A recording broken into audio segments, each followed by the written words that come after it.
The air feels pure at first, yet every breath grows thinner as the mountains rise.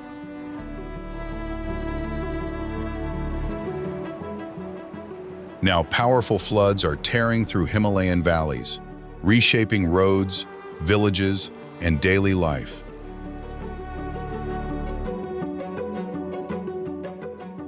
This is Nepal, a small nation where the Himalaya towers above the heart of Asia.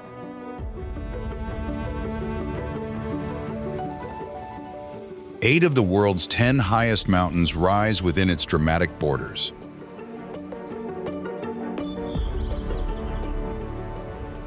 Millions of years ago, colliding continents forced an ancient seabed high into the sky. That geological collision continues today, slowly pushing these restless peaks even higher.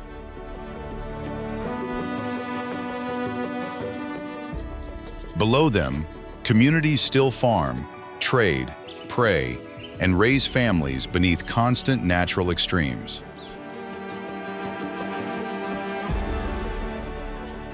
Nepal is where immense landscapes shape resilient lives, and this journey reveals how.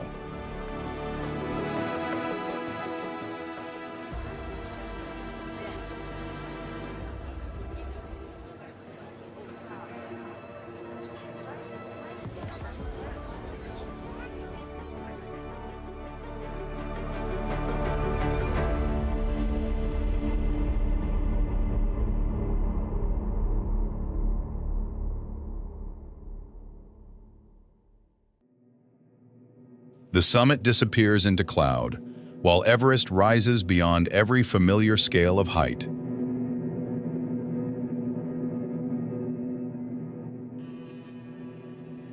At 8,849 meters, its upper slopes enter an atmosphere hostile to ordinary human life.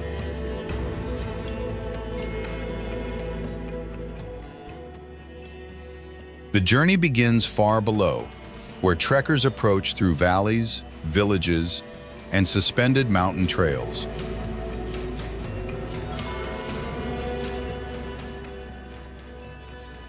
Many first land at Lukla, whose short runway clings dramatically to a steep Himalayan slope.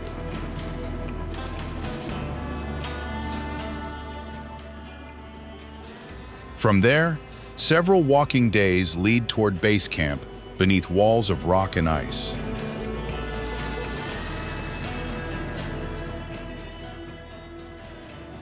Reaching the mountain does not mean climbing it. The real struggle has barely begun.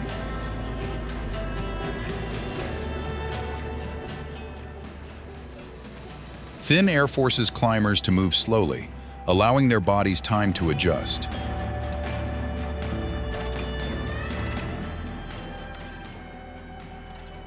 They climb higher, descend again, and repeat the process as oxygen steadily disappears.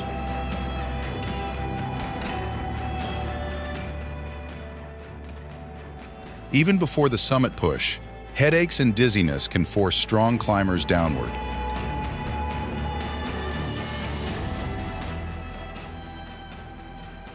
Above the glacier, shifting ice turns the route into a landscape that never stays still.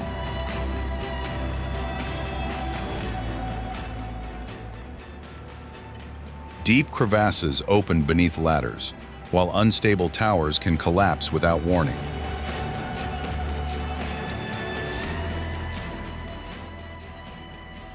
Higher still, steep ice, sudden storms, and avalanches transform progress into careful survival.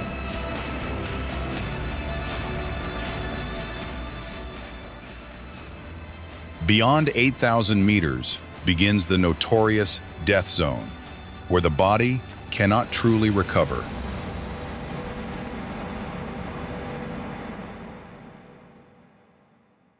There, each breath carries roughly 1/3 of the oxygen available at sea level.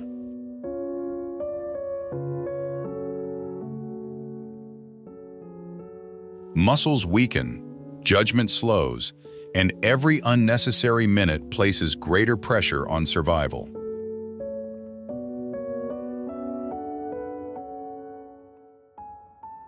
More than 300 people have died attempting Everest, and many remain on its slopes.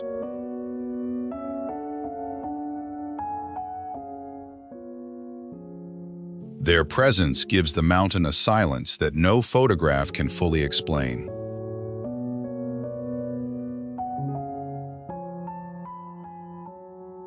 Yet climbers continue upward, drawn by ambition, wonder, memory, and deeply personal reasons.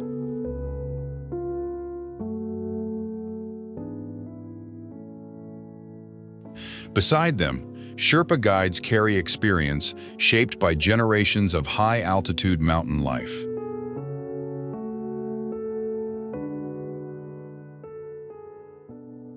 Their knowledge reminds visitors that Everest is not simply a trophy above the clouds.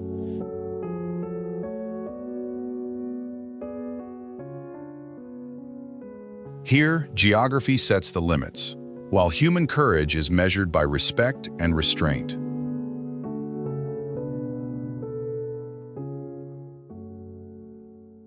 Everest ultimately reveals Nepal's deepest contrast: extreme danger beside extraordinary human endurance.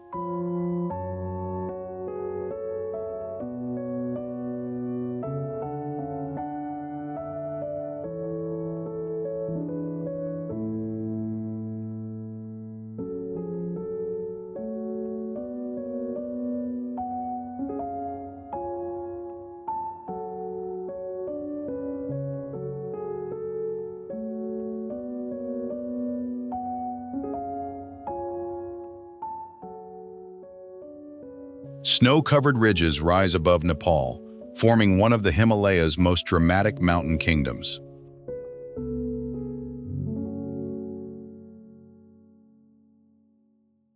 Annapurna stands in central Nepal, surrounded by deep valleys, forests, and isolated highland villages.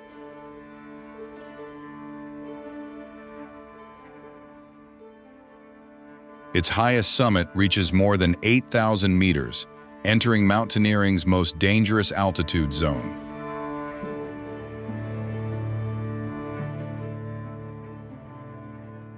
These mountains formed as India pushed northward, slowly forcing ancient rock toward the sky.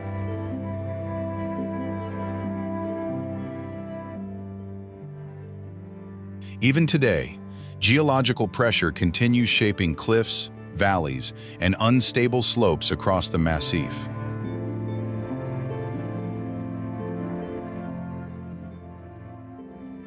Below the frozen summits, rivers cut deep corridors through landscapes changing dramatically with altitude.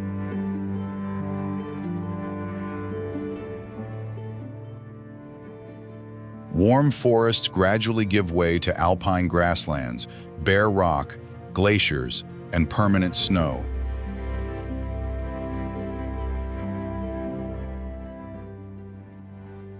Yet communities have lived beneath these immense peaks for generations, adapting agriculture to steep terrain.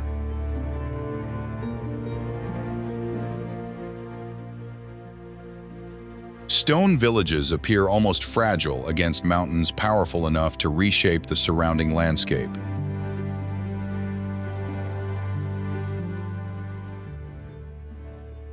Here, beauty and danger remain inseparable, especially where avalanches and sudden storms transform peaceful valleys.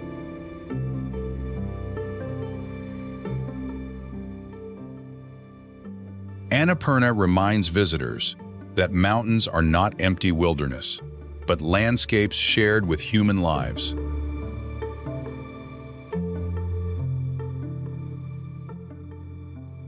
Beneath its enormous shadow, survival becomes less about conquest and more about understanding nature.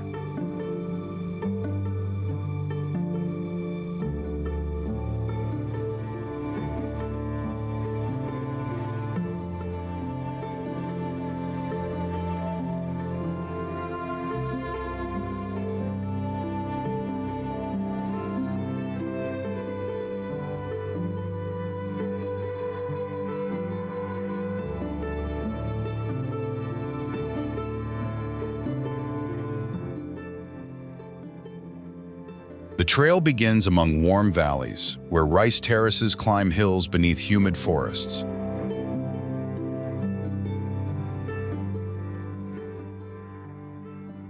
With every day of walking, the landscape rises, cools, and quietly changes around travelers.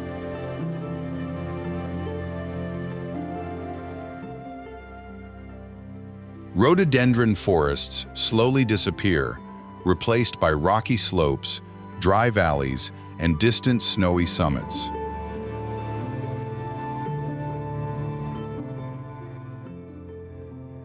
Suspension bridges cross rushing rivers, linking villages that remain reachable mainly by narrow mountain paths.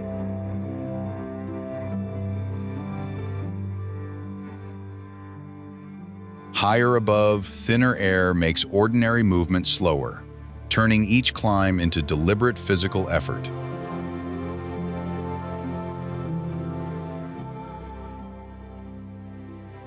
Trekkers eventually approach Thorong La, where fierce winds sweep across a high frozen mountain pass.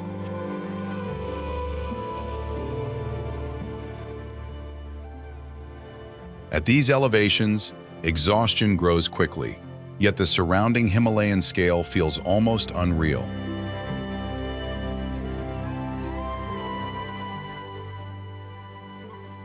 Along the route, local families provide food, shelter, and warmth inside simple mountain tea houses.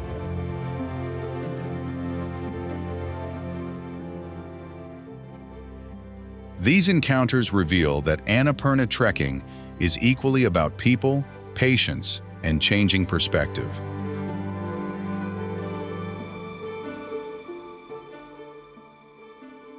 By journey's end, the mountains feel less conquered than quietly understood through every difficult step.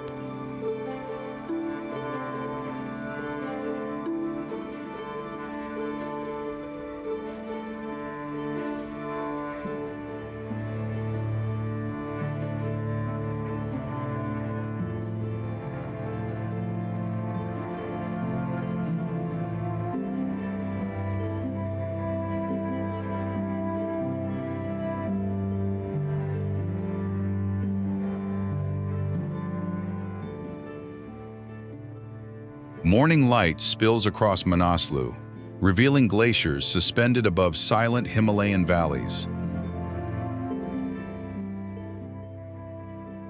This remote circuit winds through northern Gorkha, close to Nepal's border with Tibet. Here, towering peaks rise abruptly from river gorges, creating dramatic changes in altitude. The landscape was shaped by colliding continents, then carved deeper by ice and rivers. Ancient trails still connect stone villages where mountain trade once moved across high passes. Along the route, forests slowly give way to alpine meadows and barren slopes. Trekkers cross roaring rivers, prayer walls, suspension bridges, and villages wrapped in mountain mist. Each day climbs higher, while thinner air turns ordinary footsteps into deliberate effort. The route feels peaceful, yet landslides, cold nights, and steep passes demand constant respect. Above the tree line, glaciers glow beneath ridges that seem almost impossibly close. Small monasteries and prayer flags remind travelers that these mountains are also sacred spaces. Local families continue farming, herding, and hosting trekkers despite the region's demanding isolation. The hardest crossings reveal a powerful contrast between human fragility and Himalayan scale. Manaslu rewards patience, because its beauty appears slowly through effort rather than spectacle. By the journey's end, the mountains feel less conquered than quietly understood.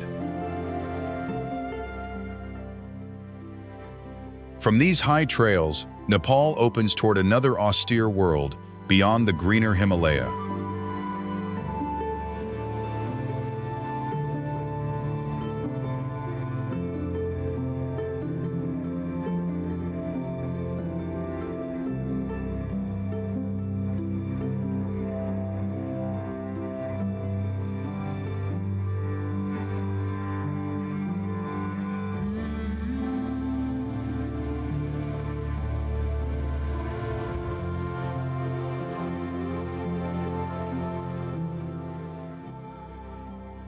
Beyond the snowy ranges, Upper Mustang appears, like a forgotten desert carved from stone.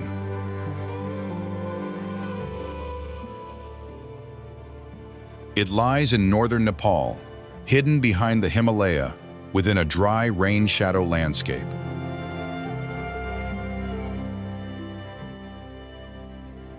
Wind has sculpted cliffs, canyons, and ochre valleys into shapes resembling another planet.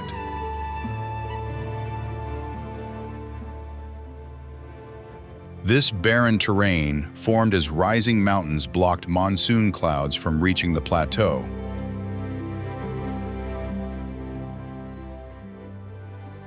For centuries, caravan routes connected these valleys with Tibetan communities across the high frontier.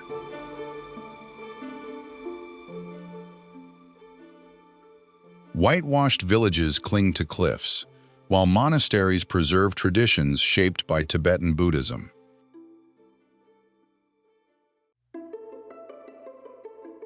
Travelers move through narrow gorges where dust, silence, and enormous walls dominate every view.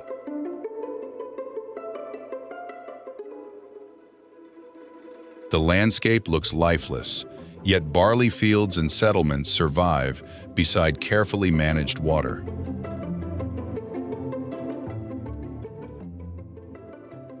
Harsh winds and scarce rainfall make every cultivated patch feel like an act of persistence.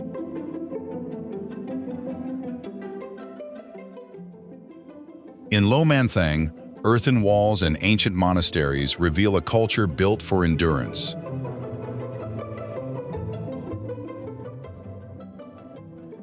Upper Mustang turns emptiness into meaning, showing how isolation can protect identity across generations.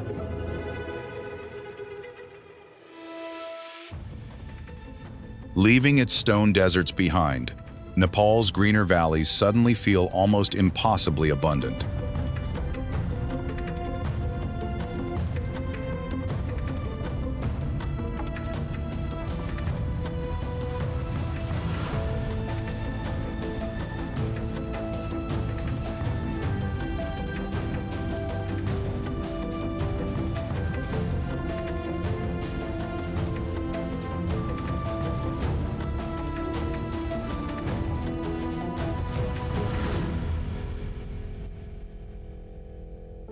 Morning mist drifts between stone rooftops, while Annapurna's white walls rise silently beyond.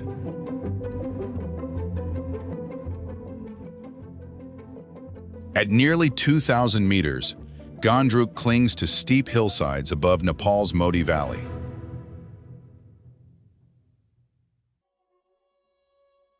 Thin mountain air and sharp slopes make ordinary movement harder for unfamiliar visitors.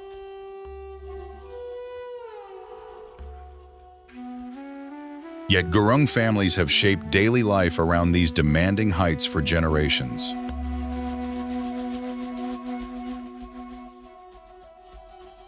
Their endurance grows through routines following steep trails between homes, fields, and forests.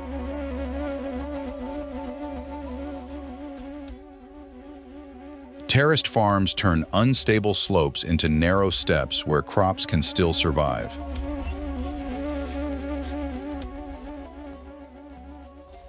Traditional stone houses with slate roofs gather closely, protecting families from mountain weather.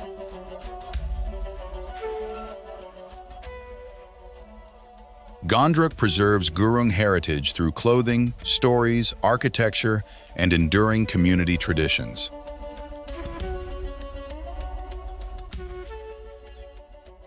Generations transformed an isolated settlement into an important cultural gateway toward Annapurna.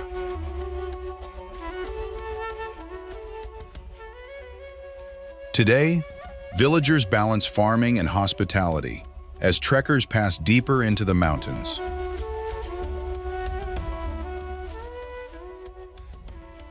Tea houses offer warm meals while distant peaks seem close enough to touch.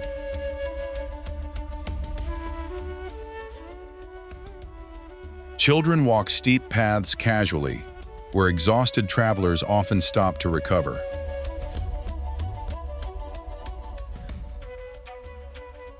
From village courtyards, Makaputre and Annapurna South dominate horizons shaped by altitude.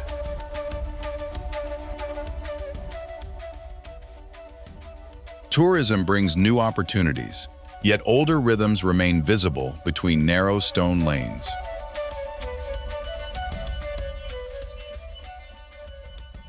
Here, survival rarely looks dramatic because mountain hardship has become ordinary life.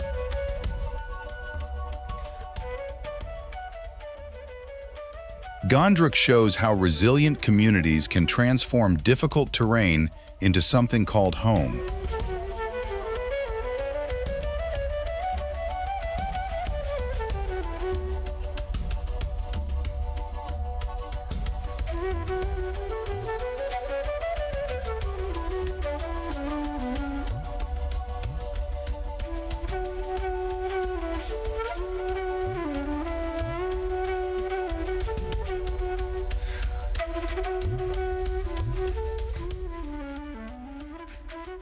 Morning mist drifts across Pokhara Valley, hiding mountains that seem impossibly close.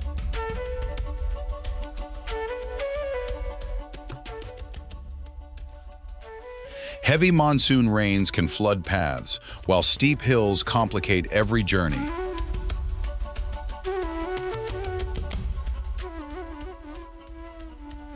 Yet communities have settled these slopes, building homes between lakes, fields, and ridges.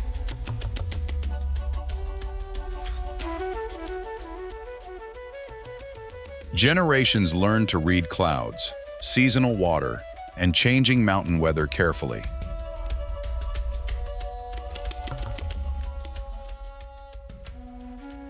Their bodies may not face Everest's extremes, but daily life still demands endurance.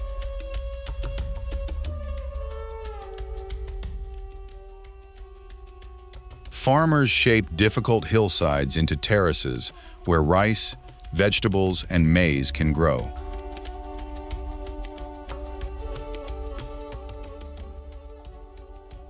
Traders once crossed these valleys carrying goods between Himalayan settlements and southern plains.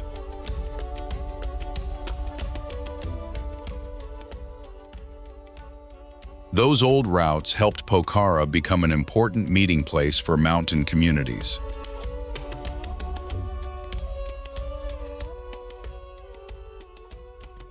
Today, narrow streets connect traditional neighborhoods with cafes, markets, schools, and guest houses.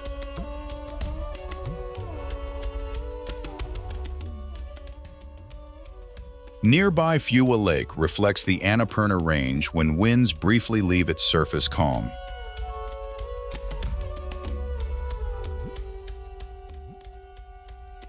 Wooden boats glide across the water, beneath peaks rising far beyond the valley floor.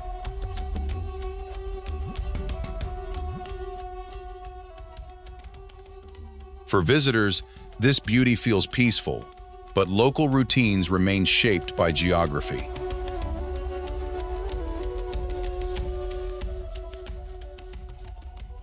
Children walk hillside roads, workers cross crowded streets, and families depend on seasonal rhythms.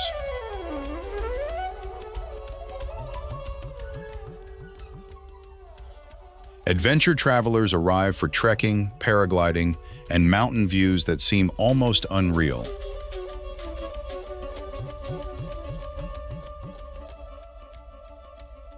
Meanwhile, residents continue ordinary lives beneath scenery visitors may remember forever.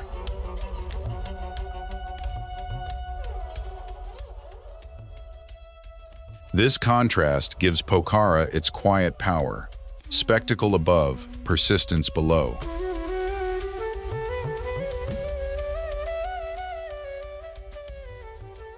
The mountains dominate every horizon, yet people have learned not to fear them.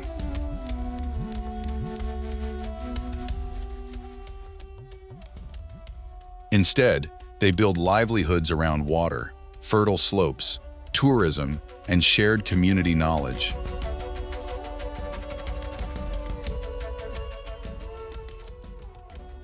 Pokhara shows that resilience is rarely dramatic. Often, it simply becomes daily routine.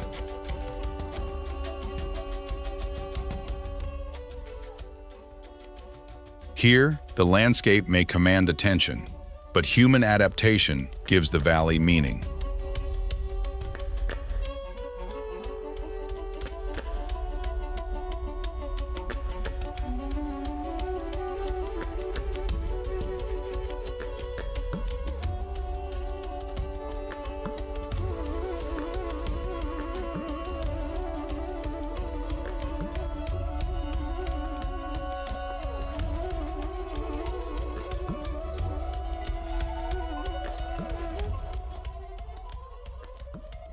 A small aircraft drops between mountains, aiming toward a runway that appears impossibly short.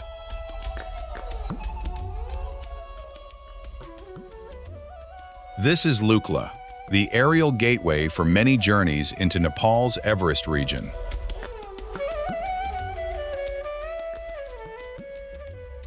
Tenzing Hillary Airport sits around 2,846 meters above sea level, among steep Himalayan terrain.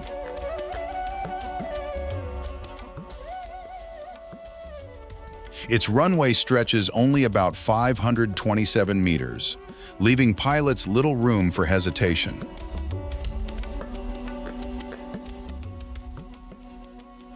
Mountain winds, shifting clouds, and poor visibility can quickly complicate every arrival.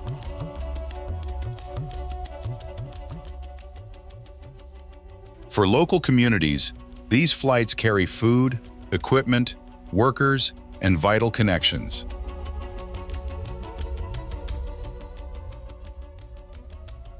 Porters and trekkers pour into Lukla before continuing upward along ancient mountain trails.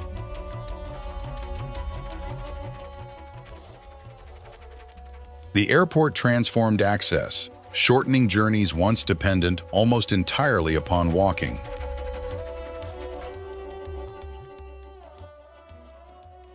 Yet every landing reveals how completely geography still controls movement across this region.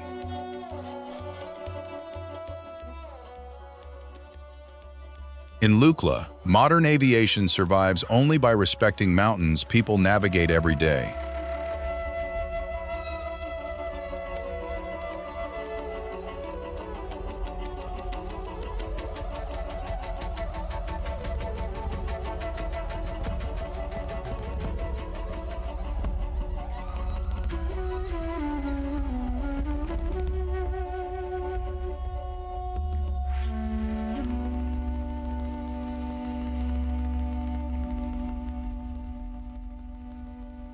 Blue water appears between pine-covered hills, impossibly calm beneath Nepal's remote western mountains.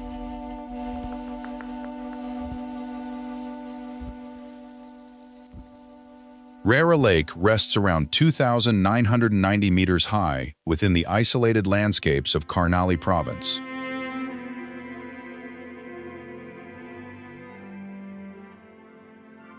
Covering about 10.8 square kilometers, it is Nepal's largest lake by surface area.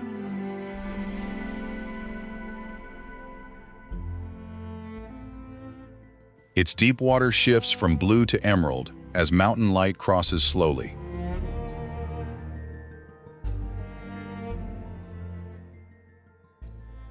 Reaching this silence requires effort, showing how remoteness can protect extraordinary natural places.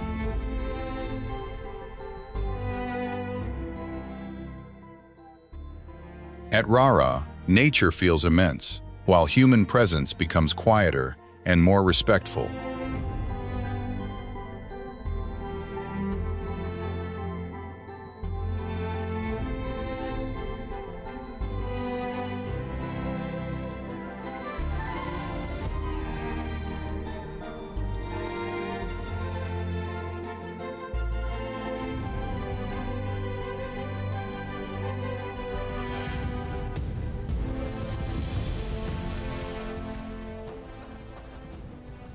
Turquoise water lies beneath glaciers, while freezing winds sweep across an almost treeless valley.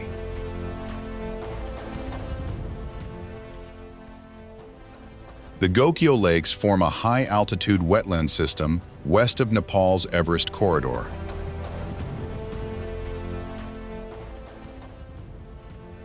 Six main lakes occupy this harsh landscape near the headwaters of Koshi.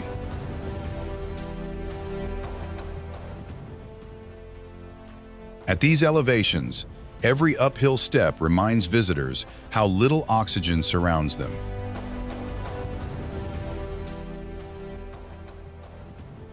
Yet summer pastures still support yaks, connecting seasonal livelihoods with this frozen geography.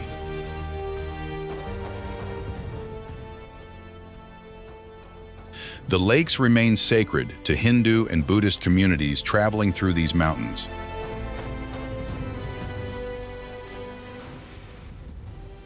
Migratory birds also use these waters as refuge while crossing the formidable Himalaya.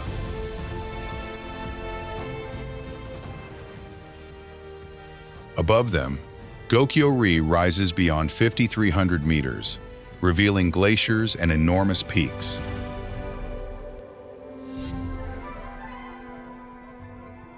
The view feels untouched, but reaching it demands patience, acclimatization, and local knowledge.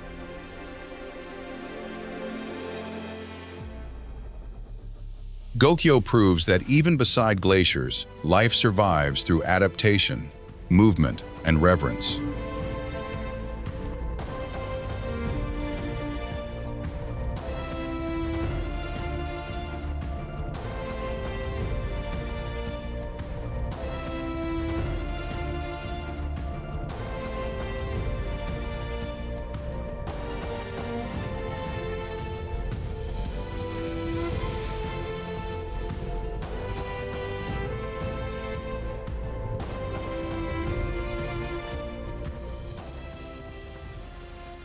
From mountain monasteries, faith descends into Kathmandu, where sacred bells meet restless streets.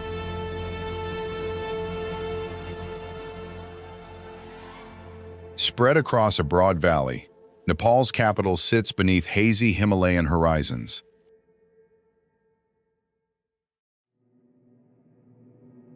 Morning smoke rises above rooftops as motorbikes weave through alleys crowded with prayer flags.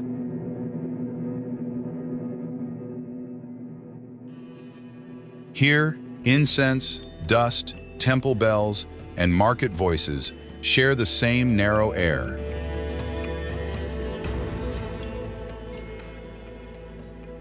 Ancient courtyards appear suddenly between concrete buildings, revealing another century behind every turn.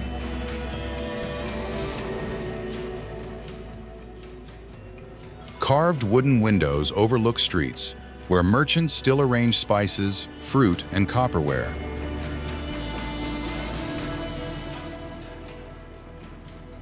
Kathmandu grew as a crossroads linking Himalayan communities with trading routes toward India and Tibet.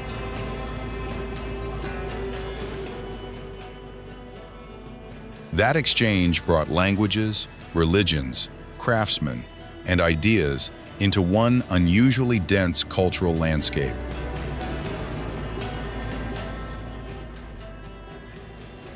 Newar artisans transformed brick and timber into temples covered with remarkably detailed carvings.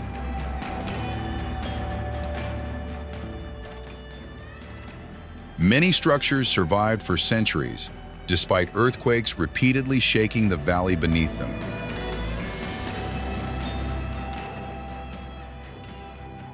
The 2015 earthquake damaged monuments, homes, and neighborhoods across the historic heart of Kathmandu.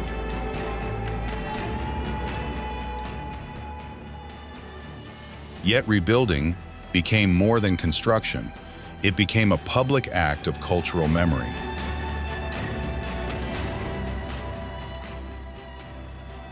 Craftsmen returned to old techniques, shaping timber and brick with patient, inherited knowledge.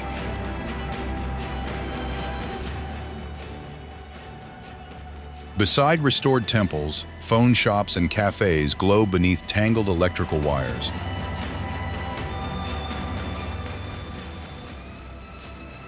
Monks pass office workers, while school children cross courtyards once used by royal processions.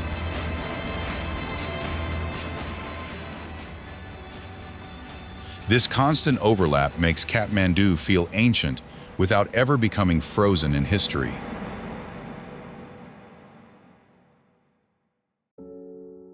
At Asan Market, daily life compresses into spices, vegetables, bicycles, bargaining, and temple offerings.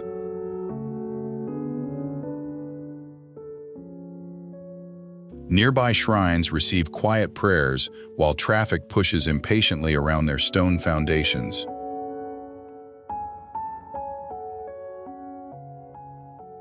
The city can feel chaotic, yet its disorder follows rhythms residents understand instinctively.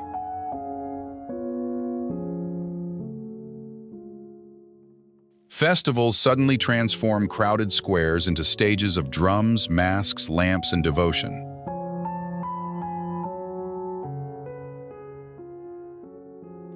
Kathmandu's greatest wonder is not preservation alone, but continuity under constant pressure.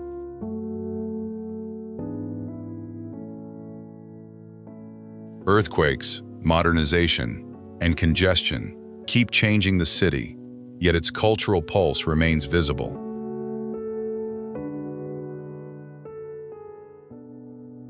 Here, resilience is carved into doorways, carried through rituals, and practiced every ordinary morning.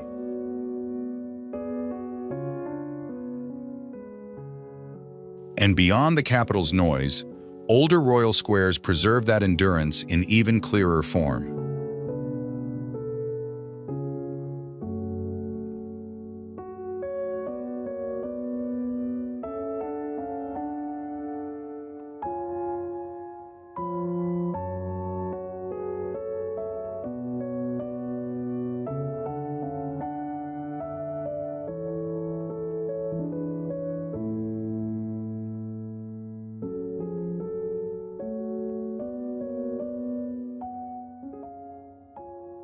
Red brick glows beneath morning sun as Bhaktapur awakens around temples shaped by centuries of devotion. East of Kathmandu, this former royal city preserves one of Nepal's richest historic urban landscapes. Bhaktapur Durbar Square once formed the ceremonial heart of a powerful kingdom in Kathmandu Valley. Palaces, courtyards, pagodas, and carved windows reveal extraordinary craftsmanship built without modern industrial tools. Wooden struts hold gods, guardians, animals, and legends, above streets still crossed by ordinary families. Temple bells ring while residents carry vegetables, children hurry past shrines, and potters begin working. Ritual here is woven into daily movement, rather than separated behind quiet religious walls. Offerings of flowers, vermilion, oil lamps, and incense appear beside weathered stone throughout the square. The royal architecture reflects centuries when religion, government, art, and public life shared one stage. Earthquakes have repeatedly damaged Bhaktapur, exposing how fragile even monumental heritage can become. Yet broken temples have risen again through patient restoration, traditional skills, and community determination. That rebuilding mirrors Nepal itself, where destruction often becomes another chapter rather than final silence. Birth, worship, festivals, mourning, and commerce continue beneath roofs that have watched generations disappear. The surrounding mountains isolate this valley, but they also help preserve traditions with remarkable continuity. Bhaktapur shows that resilience can be built from brick, memory, faith, and hands working together.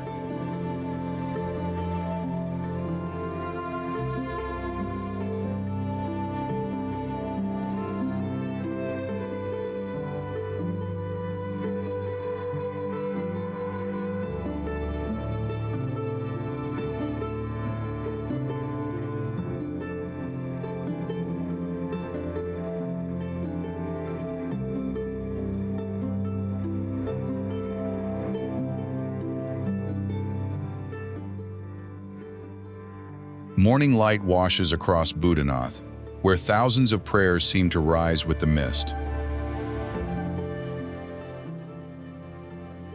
The immense white dome stands in Kathmandu Valley, watching over one of Nepal's holiest Buddhist spaces. Above it, painted Buddha eyes gaze calmly across rooftops, traffic, pilgrims, and distant hills. Colorful prayer flags stretch outward like threads, carrying whispered hopes into the restless Himalayan wind. Pilgrims circle the stupa clockwise, turning prayer wheels while murmuring mantras beneath fluttering banners. Each slow circuit becomes a ritual of patience, repetition, memory, and quiet inner discipline. Bhutannath grew as an important spiritual landmark along ancient trade routes linking Tibet and Kathmandu. Its great mandala form represents the Buddhist universe through carefully layered symbolic architectural elements. Monasteries now surround the stupa, filling nearby streets with bells, incense, chanting, and maroon robes. Here, sacred architecture does not stand apart from daily life.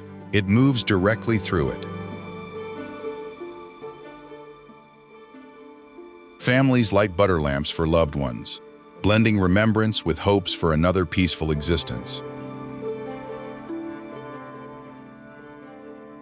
Death is not treated only as an ending, but as movement within a larger spiritual cycle. Perhaps such beliefs feel natural beneath mountains that constantly remind people how temporary life can be. The Himalaya makes humans appear fragile, yet faith gives that fragility shape, rhythm, and meaning. At Bhutannath, people do not escape uncertainty. They learn to walk peacefully around it. And as the prayer flags rise, Nepal's landscape begins speaking through belief rather than stone.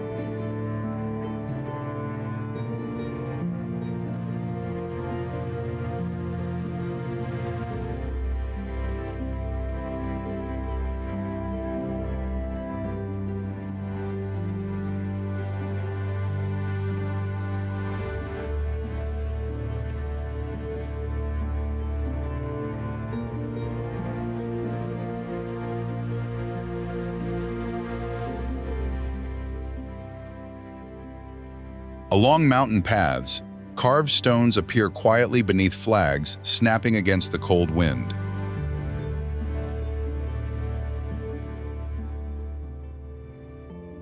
These Mani stones carry Buddhist prayers, often repeating sacred words across rough Himalayan rock surfaces.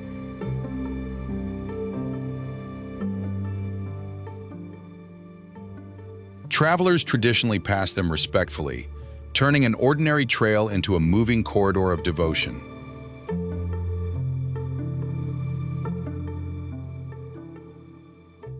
Rain, snow, and sunlight slowly weather the carvings, while new stones continue joining older ones.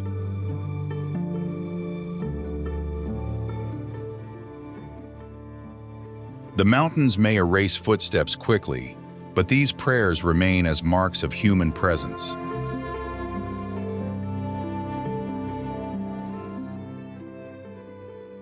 Here, belief becomes part of the terrain, carved directly into stone before disappearing into distance.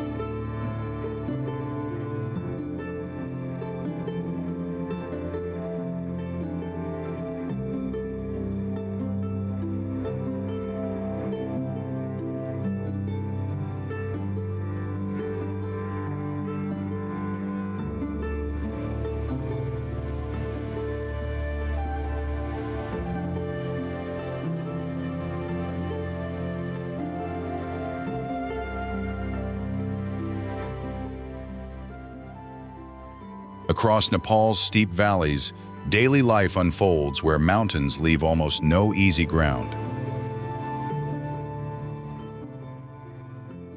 Families terrace hillsides by hand, turning sharp slopes into narrow fields of rice and vegetables. At dawn, smoke rises from stone houses, while farmers lead livestock toward scattered mountain pastures. In remote villages, walking remains essential because many homes still lie beyond reliable roads. Suspension bridges sway above powerful rivers, connecting communities separated by cliffs and deep gorges. These crossings look fragile, yet they carry school children, traders, farmers, and supplies every day. Altitude changes everything, from crops and clothing to architecture, work rhythms, and daily meals. In colder settlements, thick walls and small windows help families conserve precious indoor warmth. Lower valleys grow rice and fruit, while higher communities depend more heavily on barley and potatoes. Markets bring these different worlds together, exchanging mountain products for goods from warmer regions. Religion is woven into ordinary movement through prayer flags, shrines, monasteries, and roadside stones. A farmer may pass a sacred wall before entering fields shaped by generations of labor. Festivals briefly transform quiet settlements with music, color, shared meals, dancing, and ceremonial processions. Nepal's many ethnic communities preserve distinct languages, clothing, architecture, rituals, and family traditions.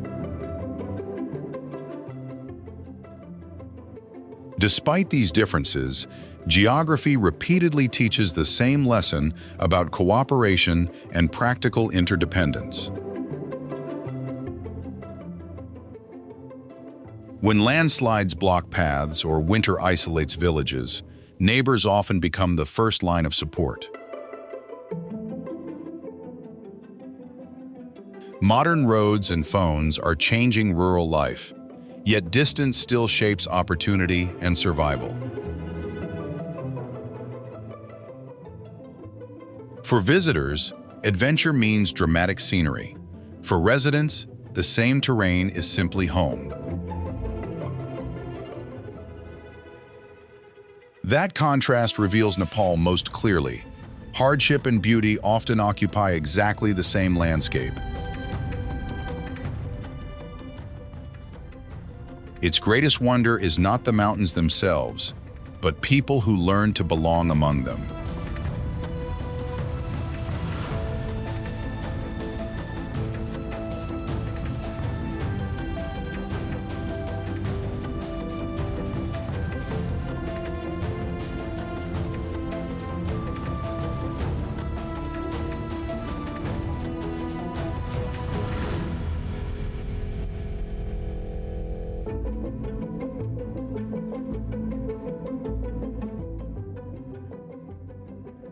Leaving Nepal's frozen mountains, the land suddenly softens into warm southern plains. Here, near the Indian border, Lumbini rests quietly among fields and ancient trees.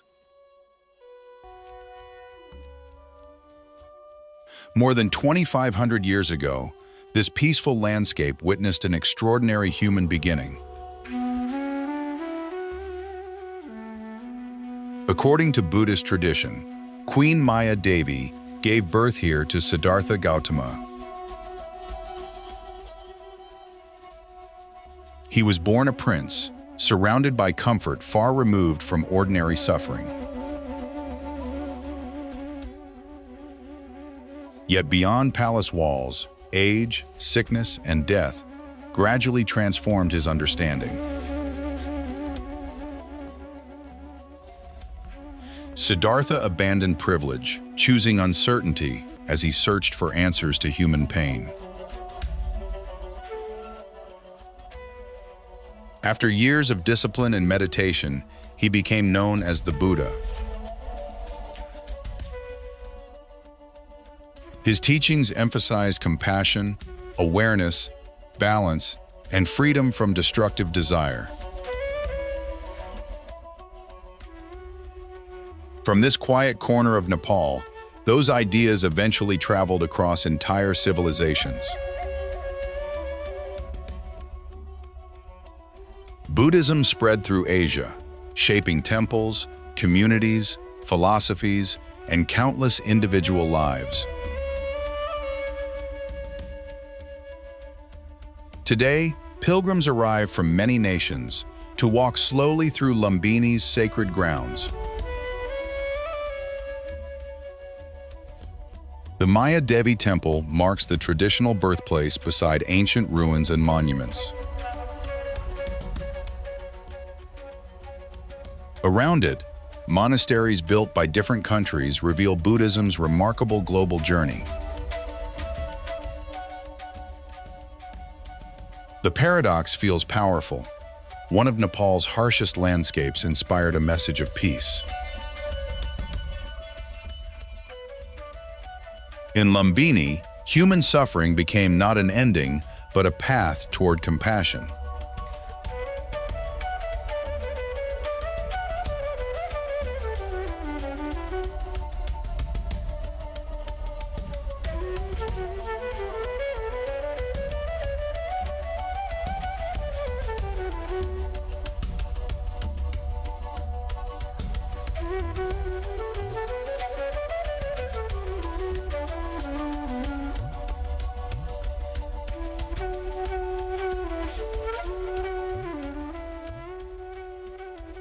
Along high mountain trails, shaggy yaks move steadily where engines and roads often cannot.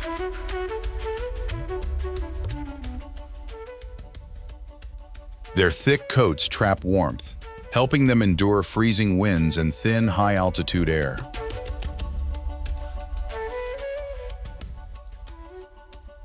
Broad hooves provide balance on rocky paths, while powerful bodies carry supplies between isolated settlements.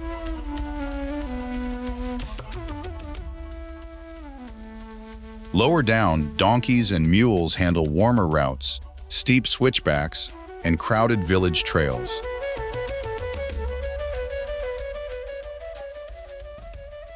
These animals transport food, fuel, building materials, trekking equipment, and sometimes urgently needed medicines.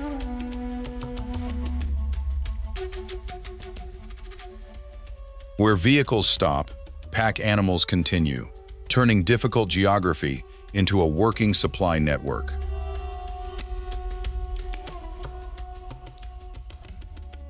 Their pace is slow, but reliability matters more than speed in these unforgiving mountains.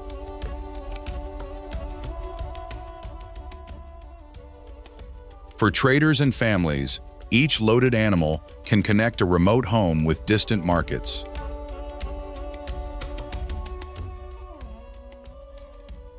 Tourists may see a picturesque caravan. Locals often see transport, income, and daily survival.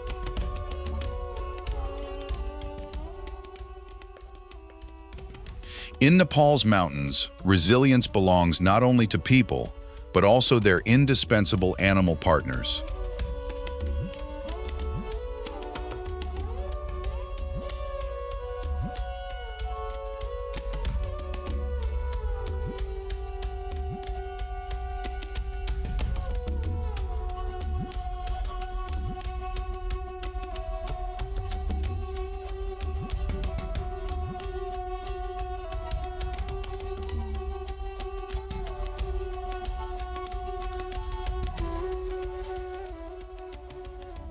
Golden rooftops and carved windows catch the sun as Patan Durbar Square slowly fills with life.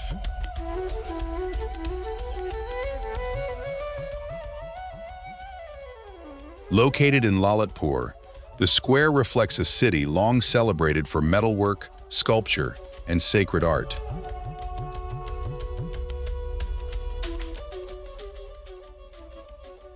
Temples rise closely together, creating a dense skyline of pagoda roofs, bells, columns, and courtyards.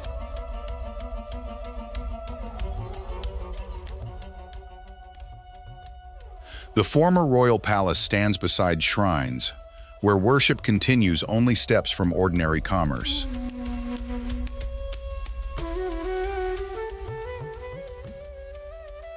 Artisans once shaped bronze and stone here, turning religious devotion into objects of extraordinary precision.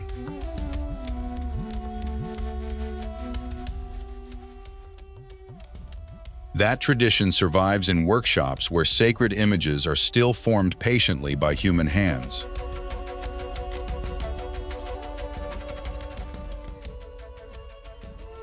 Earthquakes damage several monuments, reminding visitors that beauty here has always existed beside vulnerability.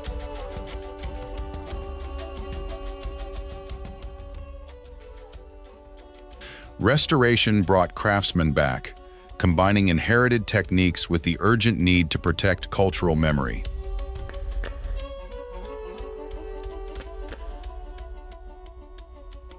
In Patan, architecture becomes more than decoration. It records how generations understood order and belonging.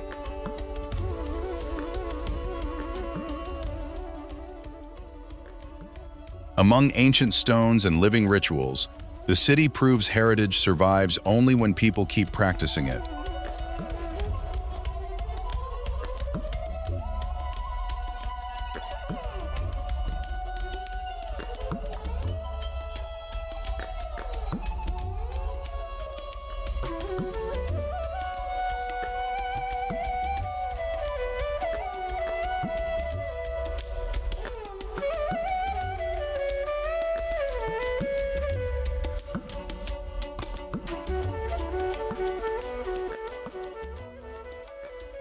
Smoke rises beside the Bagmati River as temple bells echo through the morning haze.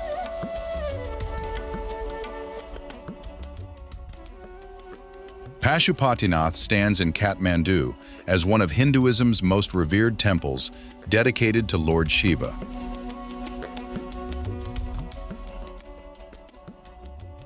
Its gilded roofs and sacred courtyards draw worshippers, ascetics, families, and pilgrims throughout the year.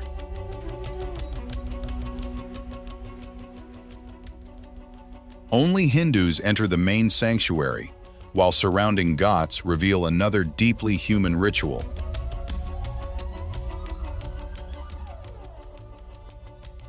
Along the river, funeral pyres burn openly as families gather beside those they have lost.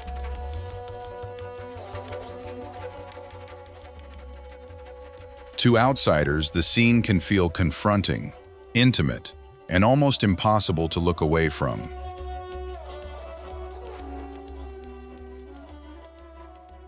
Within Hindu tradition, cremation releases the body while the soul continues through a greater cycle.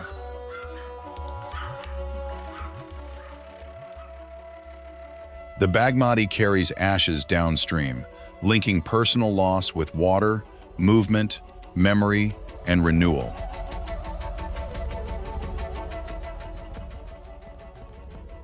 Here, death is not hidden behind walls.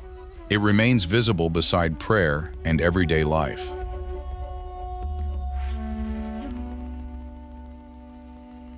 That openness reflects a worldview shaped by impermanence, something Nepal's unstable landscape repeatedly makes tangible.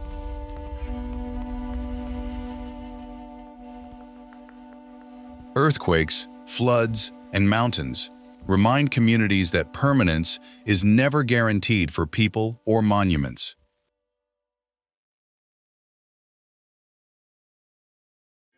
At Pashupatinath, faith gives loss a direction, allowing grief to move forward like the river.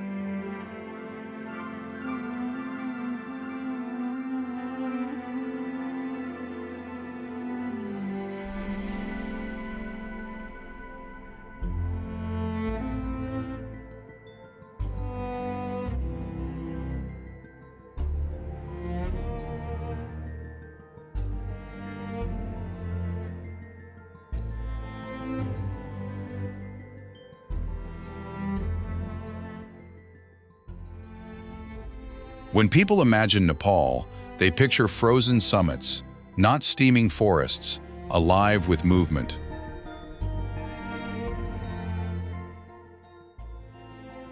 Yet in the southern lowlands, the mountains descend into Chitwan's warm, river-fed wilderness.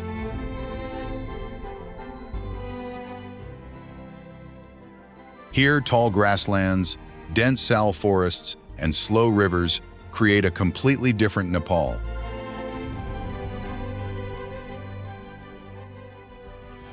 Morning mist drifts above the Rapti River as hidden animals stir beyond the reeds.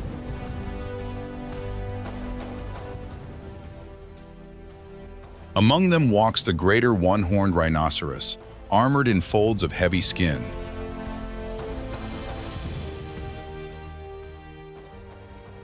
Bengal tigers move almost invisibly through the grass, powerful predators rarely seen by visitors.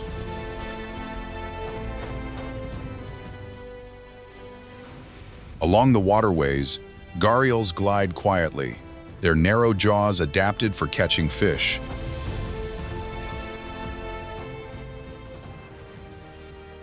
Elephants, deer, monkeys, and brilliant birds fill the forest with constant signs of life.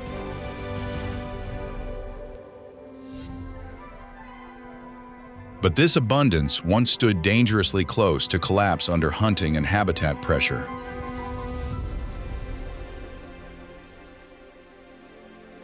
Rhinoceros numbers fell sharply, turning Chitwan into a test of Nepal's conservation resolve.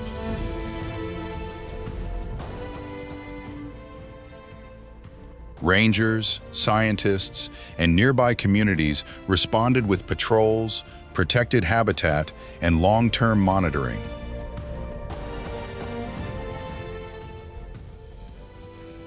Slowly, rhinos returned in stronger numbers, proving damaged ecosystems can recover with protection.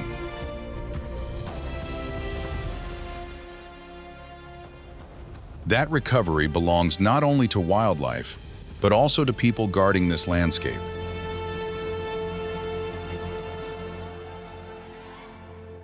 Chitwan shows that Nepal's greatest surprises are not always found above the clouds.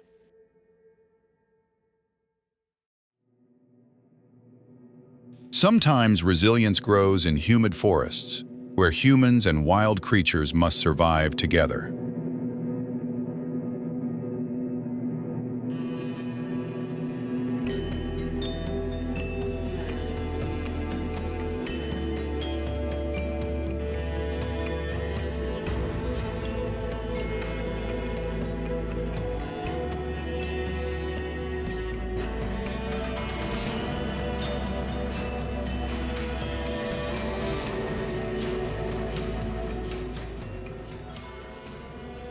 Nepal ultimately reveals that its greatest wonder is not altitude, but adaptation.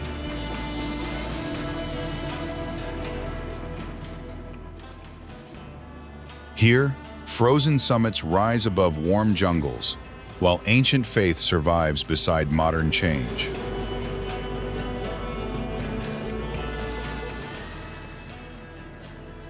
Across steep valleys, people farm, trade, pray, and build lives where nature sets hard limits.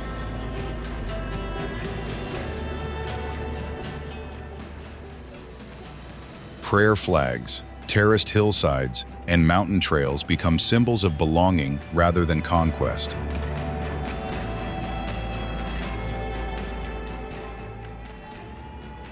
Nepal teaches that resilience often begins when people stop fighting the land and understand it.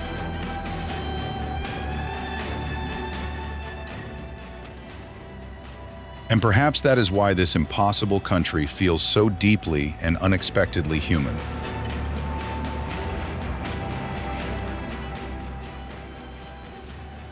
If Nepal changed how you see the Himalaya, join us for the next journey.